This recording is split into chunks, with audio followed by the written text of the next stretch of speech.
केरला के breast tax का पाखंड इस तरह से पूरे भारत में फैला। ब्रेस्ट टैक्स मतलब? Tax on the breast tax.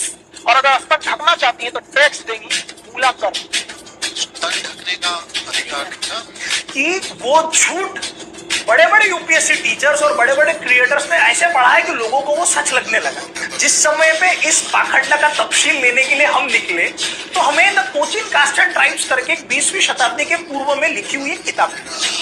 उस किताब में केरला के विभिन्न जातियों और मानवीय प्रजातियों के बारे में विश्लेषण दिया है अलॉन्ग विद देयर फोटोग्राफ्स।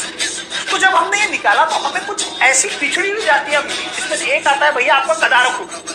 अब ये पिछड़ी हुई जाती है, शोषित वर्ग की जाति, लेकिन इसके फोटो में सबने अपने ब्रेस्ट को ढक के रखा है, सभी महिलाओं ने। हमें लगा कि भैया टैक्स दिया होगा। फिर हम गए भैया नाथू मलियत, ये भी शोषित जाति है, हमें लगा इन्होंने भी टैक्स दिया होगा क्योंकि इनकी महिलाओं ने भी अपने ब्रेस्ट को ढक के रखा था। फिर हम गए नायाडीज पे, ये भी शोषित जाति है, इन्होंने ढक के नहीं रखा था, हमें लगा कि भैया इन्होंने टैक्स नहीं दिया था। अब जिस जाति के ऊपर जो नाम्बूदिरी कास्ट है, ब्राह्मण कास्ट है, जिसपे ये आरोप लगता है कि इन लोगों ने इस टैक्स को लगाया, हमने इनकी औरतों को देखा, इन्होंने तो भैया ढक के ही नहीं रखा था।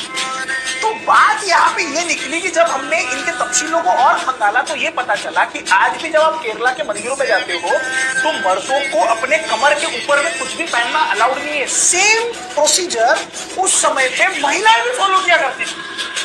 केरला में ऐसा कोई कंपल्शन नहीं था कि आप अपने ब्रेस्ट को ढको या मत ढको, वो आपकी चॉइस हुआ करती थी।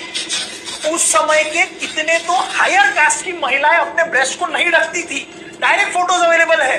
तो ये पाखंड फैलाया गया कि देखो यदि लोअर कास्ट की महिलाओं को अपना ब्रेस्ट ढकना है तो उन्हें टैक्स देना पड़ता था।